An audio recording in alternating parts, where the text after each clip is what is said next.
Welcome to the Sober Minded podcast. A little bit of a different format here. Regardless, I just wanted to make this kind of quick, off the cuff kind of video because I don't want to lose any of my ideas that are in my head. And, I don't want to lose all the material in my brain right now. Once I go to record an episode, I forget everything that I was thinking about. But anyway, just want to talk a little bit about being yourself and that whole kind of theme, the kind of idea that a lot of people grew up hearing, especially if you're part of my generation. If you grew up in the early 2000s or the mid 2000s, you heard it in school, from movies and TV shows and whatever. This idea about being yourself, follow your heart, follow your instincts, all that kind of stuff.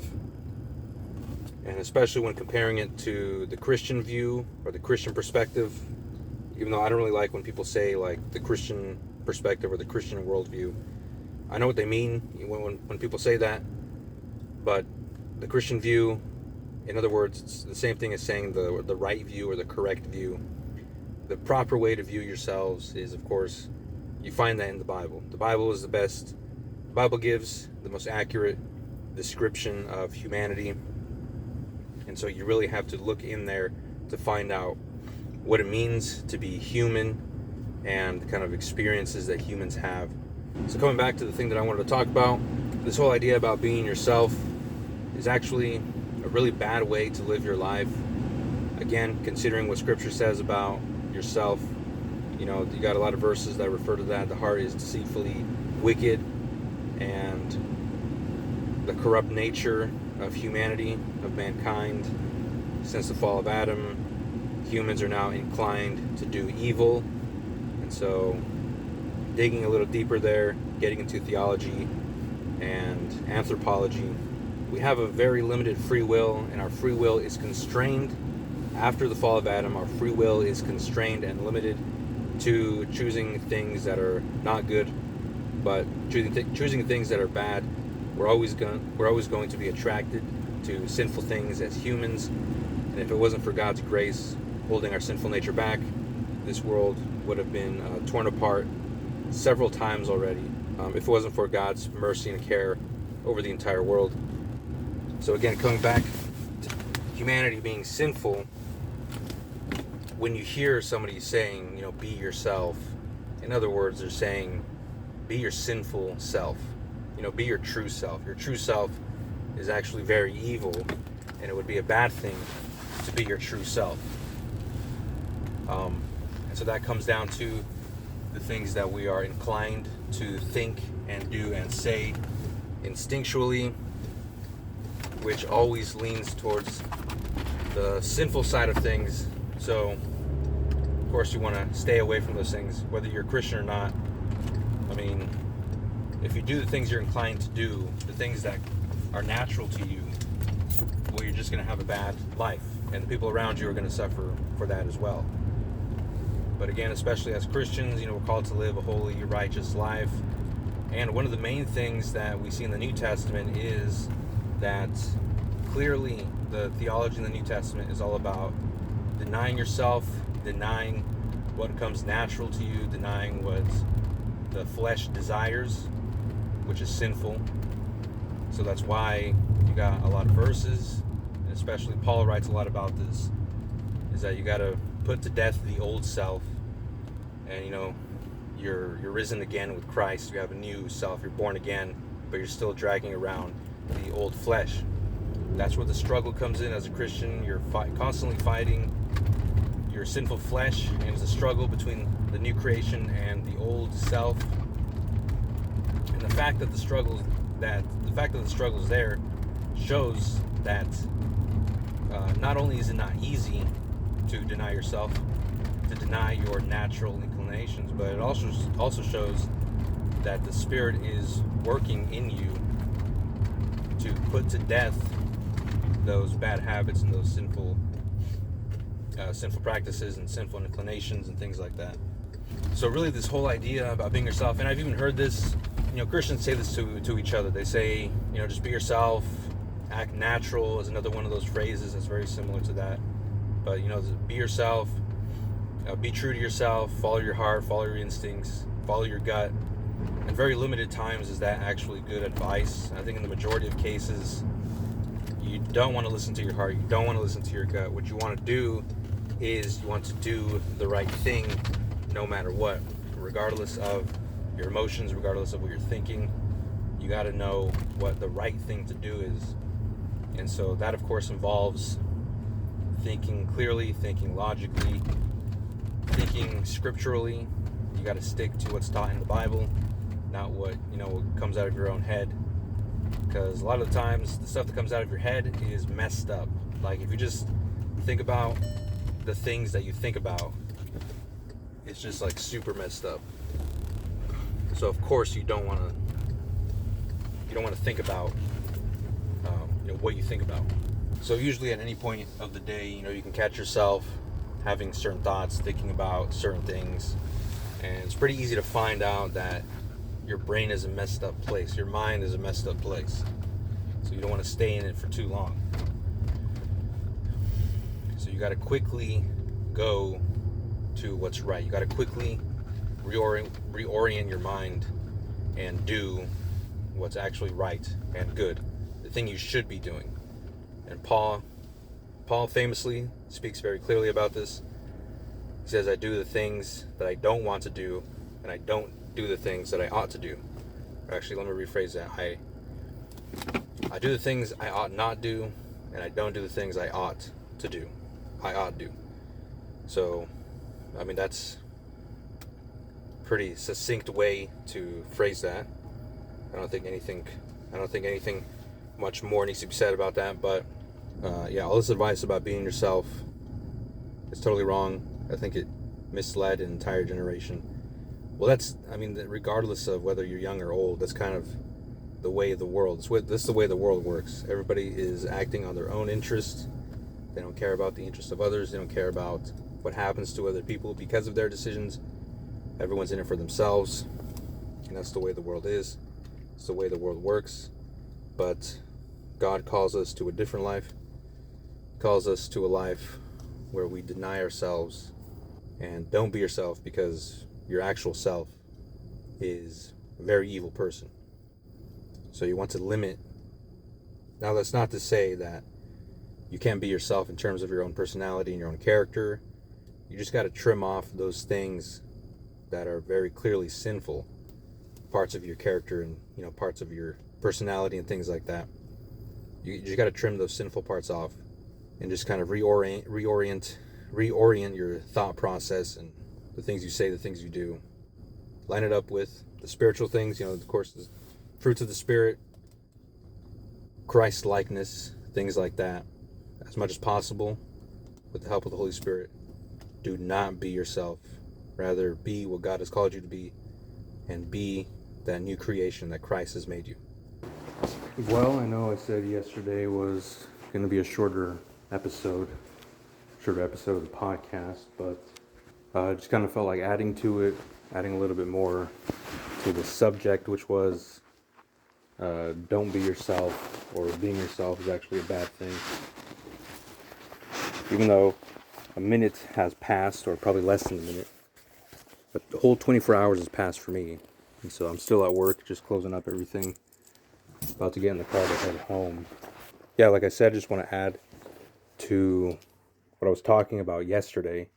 Yesterday for me, a minute for you. I want to continue the topic of conversation, which was being yourself. Don't be yourself. A warning to avoid being yourself as much as possible. And pretty much already covered the theological aspect of it, so all that work has been done already. But there's still, a little bit more to discuss in regards to people's personality apart from theology. That involves like your everyday life, who you are as a person, apart from the spiritual things, apart from the theological things. Now we're talking about the kind of person you are, what you say, how you say things, how you interact with other people, how you move. It does also relate to body language, things like that, your overall mood or temper. So that's more or less the direction I wanted to take this half of the episode in. It's the direction that I wanted to go in. But it is a pretty difficult thing to pinpoint. Obviously, there's a lot of, tests, personality tests, or things like that, which are completely inaccurate, because the reality is that people are a lot more complex than any tests or any labels that you can give them. Although there are some generalities that are true, depending on age, gender, where you are in the world, race. There's a lot of generalities you can come up with based on some of those factors, but when you're looking at yourself as an individual, there's a lot of differences there, a lot of factors that go into it that makes each person unique. It's also a very dangerous thing when thinking about your own personality, because a lot of people get detached or disconnected from themselves, and then you get into the troubles that a lot of people are getting into, especially younger people, as they're growing up in this age of technology and social media. All the problems that creates for people mentally and emotionally, and it affects men and women differently, young boys and girls differently. Certainly has a overall detrimental effect to them, and as they grow up, they have troubles with their identity. And of course, this is also related to the huge influx of young people joining the LGBT cause, or whatever you want to call it. A lot of people don't understand themselves, so they come to a false conclusion of their own identity, and creates this domino effect of negative outcomes where they keep falling down the stairs, tripping and falling down. Things get worse and worse as time goes on. They don't know how to dig themselves out of that pit that they made for themselves. Now we're in the car ready to head home, and continuing, what I was just saying, which I think was about people not understanding themselves. So Jeremiah from the Bible writes that the heart is deceitfully wicked, who can know it? And I think that was a verse that I mentioned earlier, but who can know it? And I think that shows the danger of seeking to know yourself, trying to understand yourself. That certainly can lead to a dark path, because you're going to find evil things there. And I think the same is true when you're trying to, understand your identity, understand your personality and how you act. And if you're really honest about how you act and how you behave, things you think, it's not going to take long to find out that you are a pretty evil person. I think I've already gone long enough on that side of things. We've already touched on the theological side of it. But now, once, moving forward from that, we get into the realm of everyday life. Each person is unique. They kind of have their own little characteristics and their own issues, which aren't necessarily sinful, but they're just their own little quirks, I guess you want to call it.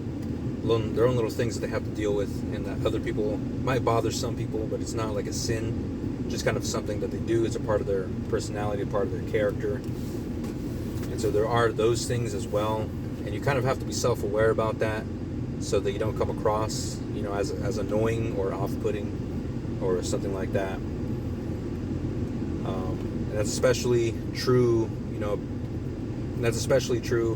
when, if you're a guy interacting with a girl, or a girl interacting with a guy. But I think it happens more often between guys, when guys interact with girls. There are certain things that guys do that can, like if you're a guy talking with another guy, you can pretty much say and do pretty much whatever. Your guy's not going to judge you for it. But if you talk that same way with a girl, well, then you're just asking for a lot of trouble and a lot of problems coming your way. Those sort of things aren't really a part of this discussion, because we're talking about something a little bit more deeper than that, something that's a little bit more substantial and serious than people's quirks or people's quirks and things like that. And like I mentioned before, there's some tests you can take, personality tests that you can take to find out and it gives you a general answer. It's not always going to be correct because people are a lot more complicated than tests and a lot more complicated than labels. But at the same time, it can sort of point you in the right direction of understanding the kind of person you are. But really what it comes down to is honesty, and sometimes that can be a problem, sometimes that can be a good thing. And I think, and this is kind of where I'm headed, but this is kind of where the direction I'm going with this. But as Christians, we have to be honest, of course, in the things we say, but also in the way we behave. So we can't behave in a way that's dishonest, that's not true to our personality. So Christians have to be the most honest in terms of what they say, how they do things, how they behave, and then again, body language, even things like that. So in our pursuit to be holy and to be righteous, one of the things we have to pursue is honesty. And I think that does play a huge part in our personalities. We can't really, we can't lie with our personalities. We know who we are in terms of our identity and our personalities. And to act in a way that's different than that is to be dishonest. It's to be untruthful. And so that's kind of the direction I'm taking this discussion. And of course that's mingled with sort of Christian ethics and Christian principles. So not only do you have to be honest to your personality, but you have to be demonstrating the fruits of the Spirit in your actions. So it does get kind of complicated, but at the same time, we're talking about things that come natural to you, so you don't have to overthink anything, because if you are overthinking things, then that would be a form of dishonesty, because you're not being yourself in the good sense of that term, not in the bad sense of that term, in terms of being your sinful self, but rather we're talking about being yourself in terms of being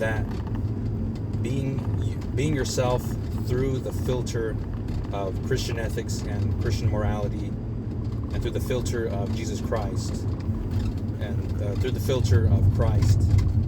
And so that part of yourself is actually the self that you want to be. But then again, is it really yourself?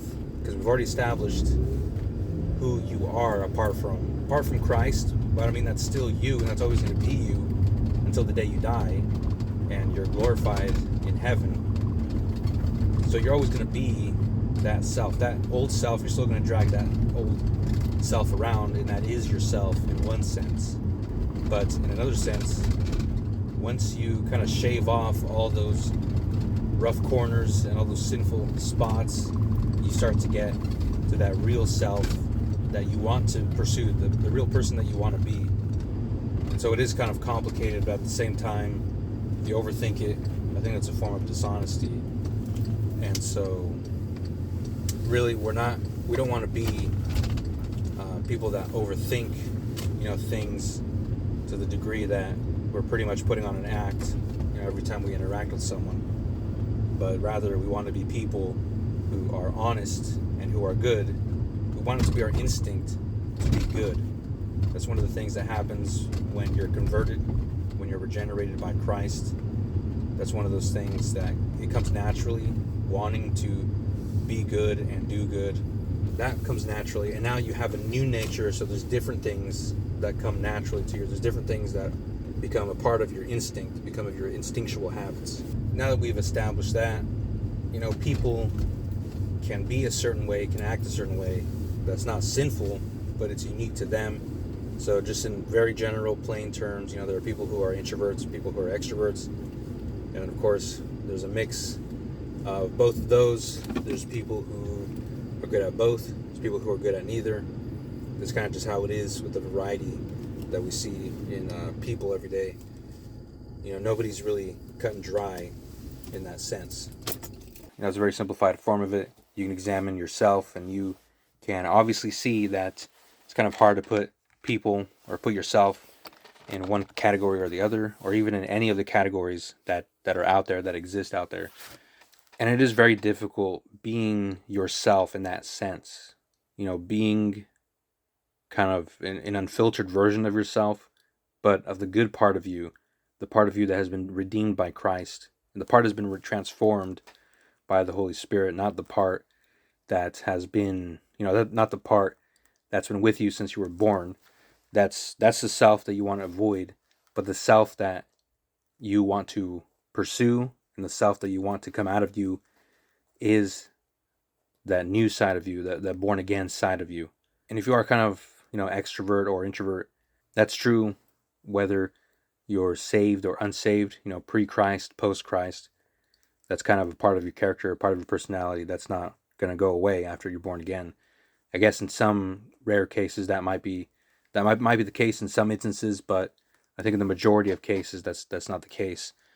But if you're a person who is very direct with your words, or if you're a person who's kind of doesn't want to hurt anyone's feelings, I think in both instances there are some times where you want to modify your personality, but you don't have to completely rearrange and change your character and how you behave, because then again that would be a version of yourself that's dishonest. It wouldn't be an honest. You wouldn't be honest with the people around you. You'd be putting on an act. And again, I think that's something you want to avoid. So it's very nuanced, knowing who you are, your identity, your personality, your character. But I think when it comes down to it, the reality is it's a bad thing to overthink it and to try to like overhaul your entire personality, or to like get a new personality that's kind of going about it the wrong way. And I think a lot of young people are doing that. They spend so much time watching, things online, and they kind of pick up these different characteristics and personality traits that they want to emulate. And so as they do that, they do it more and more, and they kind of pick up, of course, the bad things, mostly bad habits from these things that they're watching. It just keeps building and building, and they create an identity for themselves that's horrible. And I think that's why there's an increase in kind of people having mental breakdowns. People from ages 18 up to people in the 30s, they kind of have these mental breakdowns, and they're just they've been living in self-delusion for so long that it starts to put strain on their soul. Maybe it kind of sounds like a weird way to phrase it, but I think that might be what's going on. It might be there's an there's an emptiness inside of themselves that they can't seem to fill. But I think that might be true in a lot of cases. But people obviously need Christ in a spiritual sense, and in addition to the spiritual sense, they also need it in sort of the regenerative effects of the Holy Spirit as well. I think I've explained all of my ideas on that issue, so I think I've sufficiently gone over everything that I know about this, or everything that I've thought about in regards to the subject of being yourself and what it means to be yourself, what it means to have your identity. And obviously, a lot more can be said, as always. And again, trying a different format here. There's been a couple different location changes throughout the recording of this. I think about these things, but most of the time it just stays in my head. I never actually get it out there. And so I'm trying out, this kind of format to move my thoughts from inside of my head to the outside. But hopefully this was helpful to you. Hopefully you enjoyed hearing my thoughts on the subject. Of course, like always, if you have any questions, or if you want to share your own thoughts, go ahead and do that in the comment section.